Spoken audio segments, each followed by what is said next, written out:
Okay, Aries, this is for you. And para to sa'yo, but para to sa taong tuloy-tuloy mo pa rin minamahal. Okay, at minamahal ka rin pero hindi na kayo. Spy natin ang yung person. Okay, spy your person, Aries. Ano na ang kalagayan ng yung person today or sa kasalukuyan? At tatanungin natin kung ano ang nararamdaman pa sa'yo ng yung person. Okay, spy natin ang yung person, Aries. Kung ano na ang kanilang kalagayan sa buhay, sa ngayon, o situation. Aries. Para to sa Aries. Spy natin ang yung person. Person na inyong iniisip pa at involved pa sa inyong buhay. I mean, okay guys? Para to sa lahat ng Aries. At kung para to sa inyo is i-apply nyo sa sarili nyo ang mga payo dito kung gusto nyo lang guys. Okay, Aries? Spy natin ang yung person. Thank you. Ano na ang nangyayari sa person ng mga Aries sa kasalukuyan? At anong kailang naramdaman sa mga Aries? Okay. Ang yung person maybe Aries ay nagpapatuloy sa buhay.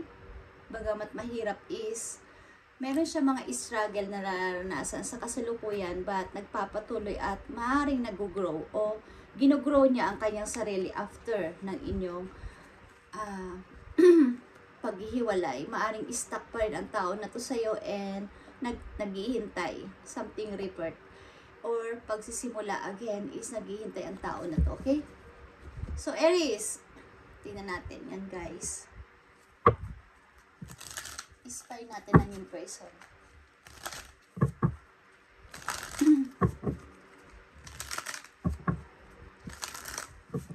Para sa mga person na mga Aries na nandito sa reading is ibigay mo ang tamang message kung ano na ang kailang nararanasan sa ngayon at para magkaroon sila ng guide.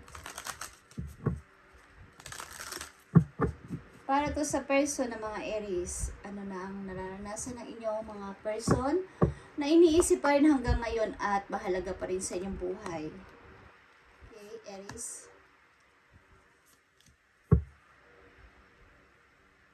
Nagpapatuloy ang yung person. Maaaring marami siyang defensive ang yung person sa kanyang sarili. Maaaring may mga naririnig siyang mga iba't ibang salita sa ibang tao about against sa kanya, okay? So, tingnan natin ang situation ng yung person. Spiritual strength is here, okay? Ang yung person, like I said, is mayroong dinadanas na mahirap na situation sa kasalukuyan. Maaring meron din siyang, kumbaga, binubuo din niya ang kanyang sarili sa ngayon, okay? Nagkaroon siya ng spiritual awakening maybe sa kanyang sarili after niyo maghiwalay o after na mawala ang person mo sa iyong buhay, nagkaroon siya ng awakening. Something na, ito pala yung mga nagawa ko. Okay? At meron din siyang mga dinadalang mga responsibilidad sa kanyang kasalukuyan na mabigat, na gusto na niyang ibaba. Gusto na niyang i-close ang cycle na to o ang situation na to sa iyong person. Maaring ang iyong person ay mayroong mga hinahanap, something na gusto niya ng bagong pasimula, lalo na sa kanyang kaperahan, okay? Maaring gusto niya mag-start again na magkaroon ulit ng magandang trabaho o ipon sa kanyang kasalukuyan, okay? Aries, okay. Nakikita niyo yung person ay nasa silent mood at nag-iisip-isip. Maaring ito rin ay number 9 at nandito rin ang number 9.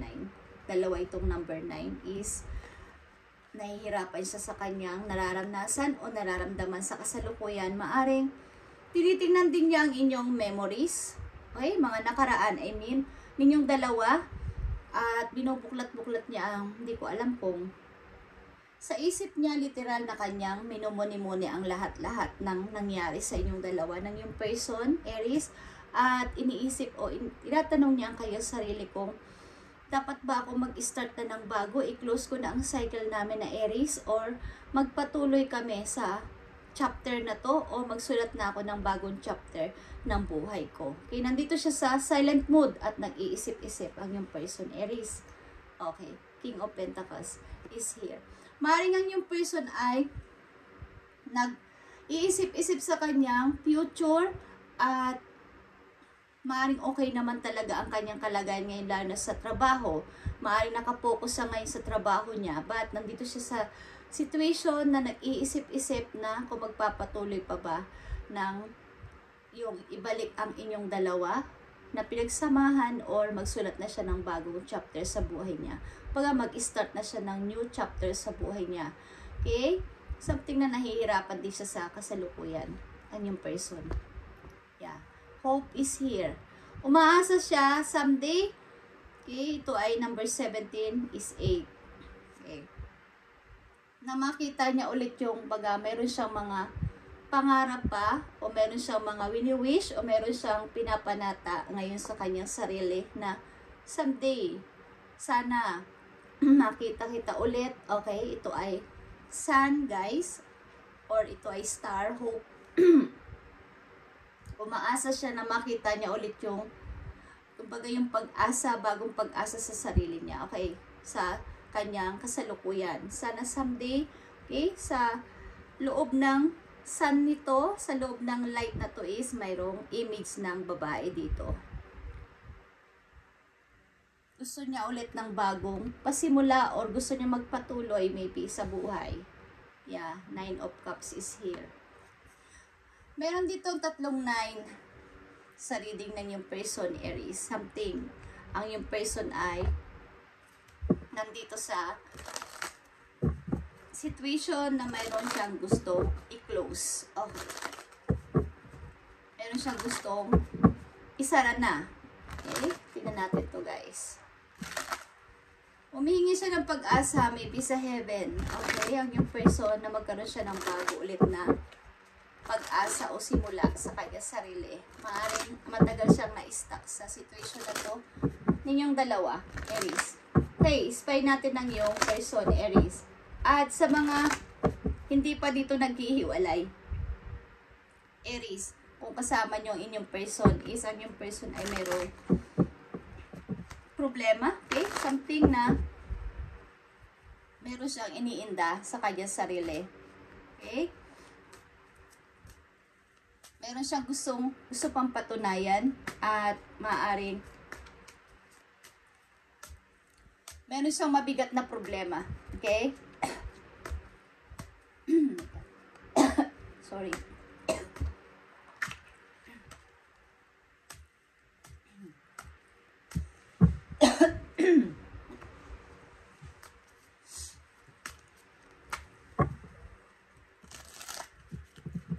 Okay, guys.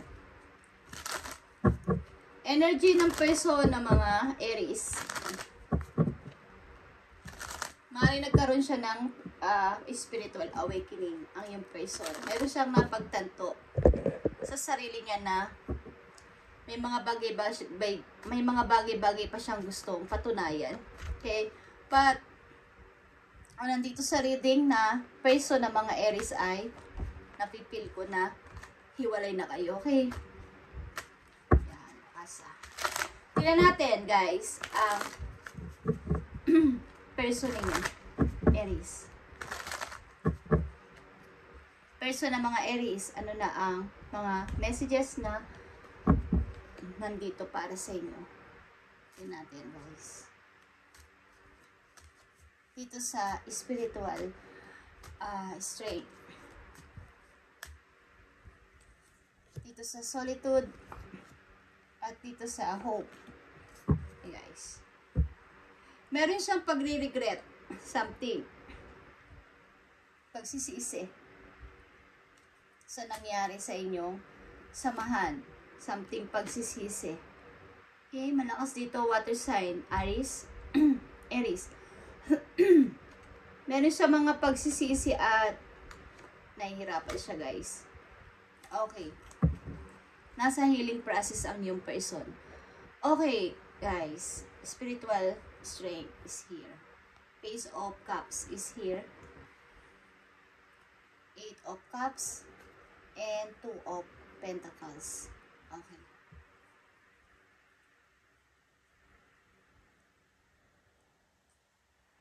Meron pa siya ditong love sa'yo, Aries, something, but maaring nilisan o umalis nga siya sa yung feeling o something na kayo ay naghiwalay talaga. At nandito ang Two of Pentacles, meron siya ngayong pinag-iisipan about sa kanyang work. Something work ito, pinag-iisipan niya kung siya ay lilipat ng trabaho or mag-i-stay pa din doon sa dati niyang trabaho. Okay, Aries, ang yung person. May mga pagsisisi siya sa kanyang sarili. Message sa mga person ng mga Aries. Message sa person ng mga Aries. Bigay mo ang tamang message sa person ng mga Aries. Okay.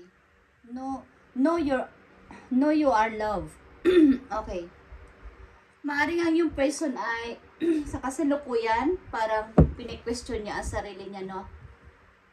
Kailangan pa ba akong, mayroon pa ba akong pag-asang umibig or ibigin ng ibang tao? Okay. Nagdadalawang isip siya sa sarili niya after niyong maghiwalay kung karapat dapat pa ba siyang magmahal or mahalin. Okay? Take inspired action. Take inspired action is here. Ang ibig sabihin, parang nawawalan din siya ng pag-asa sa mga ginagawa niya kapag hindi siya nagkakaroon ng, kapag hindi siya na-inspire. Okay. Kahit anong gawin niya para siyang nanlulumo, okay? Or wala siyang kagana-gana sa mga ginagawa niya, okay? Sa kanyang kasalukuyan. Aries, after niya maghiwalay. Something guys, ang tao na to, ang yung person ay want sa yung mag-message. Page of Cups is here. But, iniwan ka na niya kasi, or nagkahiwalay na kayo. So, ano pa ang maaari niyang gawin dito? Okay? Message sa'yo ng yung person, Aries. Tingnan natin. Ang message sa'yo ng yung person. Andito mga energy guys is Earth sign, Capricorn, Virgo, Taurus, and Scorpio, Pisces, Cancer. Okay? Aquarius din is here. Sagittarius is here. Okay, tingnan natin, Aries. Ang message dito sa'yo ng yung person. Message ng mga person ni Aries sa kanila. Message ng person ng mga Aries sa kanila. You came closer than anyone. Okay. Maring ang yung person ay seloso or selosa, okay?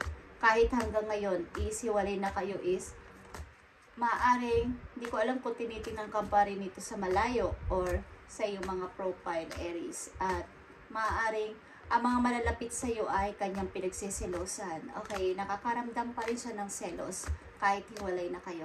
Okay, Aries. Message sa'yo ng yung person. Message sa'yo ng yung person. I know I mess up. I know I mess up everything. Okay? Marami daw siyang hindi nagawa para sa'yo, Aries. And I wish I could share my good news with you. At may mga gusto maybe siyang, okay, I love you, Aries. Okay? Nagsasalita siya sa'yo ng I love you. Kahit wala na kayo. Okay, may mga gusto siyang i-share sa iyo na mga good news na nangyayari sa kanya sa ngayon. But, papaano ko sasabihin kay Aries? Kaya nandito ang Page of Cups. Gusto niya mag-message sa iyo, but iniwan na kita, Aries eh. Okay, wala na tayo. Maaring gusto niyang sabihin na, Aries, meron akong ina-applyan ngayon na bago. Meron akong chance ngayon, may opportunity na bago na dumating sa akin. Okay, may gusto siyang sabihin sa iyo, Aries, but hindi na niya magawa. Okay. But sinasabihan ka pa rin niya ng I love you. Okay. Love message for Aries. Ano ba ang nangyari sa inyong situation, Aries? Okay. Tingnan natin. Message dito. Para sa mga Aries. Person ng mga Aries. Person ng mga Aries. Thank you. Free yourself. Okay, you don't need to be in control of everything for a love relationship to be successful. Maaaring meron dito issue sa inyong relation at jealous. Okay? At maaring kaya nagkaroon dito ng hiwalayan sa inyong pagitan is maaring ang isa sa inyo is nakakaramdam na nakukontrol na ako. Para masabi na successful ang aming relation is kailangan pagsilosan ako or hindi ko siya palapitin sa ibang tao para masabi naming successful kami. Okay? Walang ibang makakalapit sa kanya. Okay? Something na ganyan is may mga nangyaring kanya sa inyong relation. Aries ang yung person. Tingnan natin ang isang message pa dito. Person ng mga Aries. Isang napakahalagang message para sa person ng mga Aries. I need message, please. I need message. Send my message. I need message.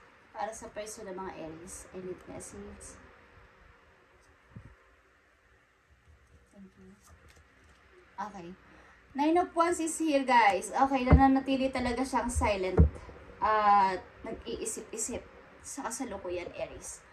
Nag-iisip-isip ang yung person sa kasalukuyan at suffering in silence ang yung person. Natatakot siya na maybe gusto niyang may time siyang nag-forward but nag-stop. Nag-forward siya pero nag-stop. Na nag-iisip-isip pa.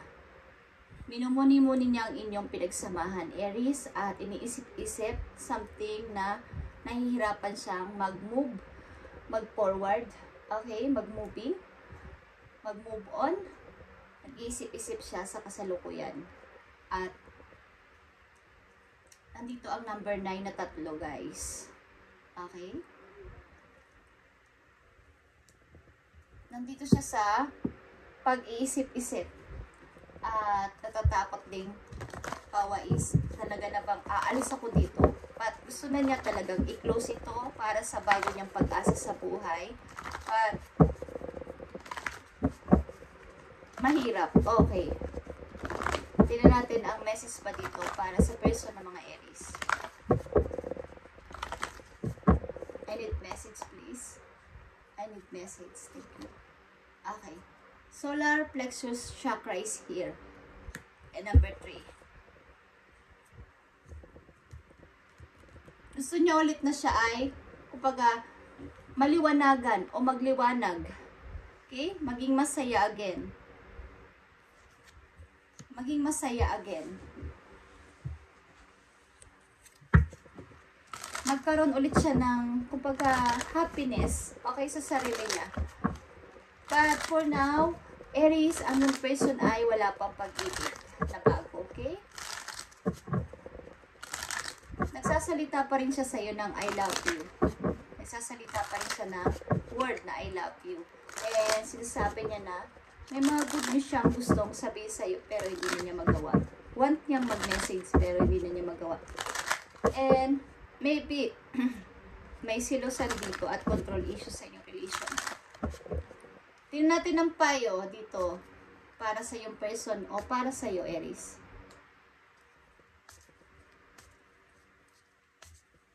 Message mo sa person ng mga Aries o sa mga Aries mismo. I need message, please. I need message, please. I need message. Thank you. Okay. Trust yourself more. Know that you are the right place at the right time. Opportunities will present themselves to you when they are meant to. All in divine timing. Get excited about the future instead of fearing it. Okay. Mari ito ay para sa yung person. Siya ay nasa silent mood at natatakot lumipan sa boundaries niya o limitasyon niya na paano kaya ako mag-start na ako ng bago. Wala siyang confidence sa sarili niya. So, kaya ang message sa kanya dito ay trust yourself more. Okay? Alam mong ikaw ay nasa tama ng place ngayon at tamang time na. Okay? Something na opportunities is nagbabadya sa iyong person this time. At mangyayari ito sa tamang time. Maybe ang person mo ay nasa healing process pa at hindi pa niya kayang 100% na makapag-decide o makapag-choose ng tama sa ngayon. Okay? Kaya nandito din itong message na to. Slow down and take your time. There is no need to rush everything. You are already doing your part. Trust that whatever belongs in your life is already making its way towards you. Okay. Something ang yung person ay wala pang kayang gawin sa ngayon at ninilay-nilay. Something nagmumuni-muni ang yung person Aries. At marami siyang nagawa. Marami siyang hindi nagawa sa'yo. I know I mess up everything, Aries. Okay? Maring siloso to o silosa. Okay, Aries. Thank you and God bless. And sana kung kayo ay magkakabalikan at okay pa naman ang inyong relation is, I wish ko na kayo ay magkabalikan. I feel ang tao na to ay mabait. Ang tao na to ay mahal ka. Kaya lang, may control and jealous dito na problema ninyong dalawa. But, nararamdaman ko dito na humihingi rin siya ng payo sa ibang tao to maayos ulit ang inyong relation. Okay? Nararamdaman ko. At nagwi-wish ang tao na to. Kahit one time lang. Nagwi-wish siya. Maaring pag may mga kung naniniwala kayo doon sa bulalakaw na biglaang nadaan na ganun. Sabi nila, mag-wish ka dito at magkakatotoo. Kahit mga ganung bagay is parang nagwi-wish siya sa mga ganun. Okay? Okay, Aries, at ito yung reading. Okay, about sa yung person. Thank you and God bless.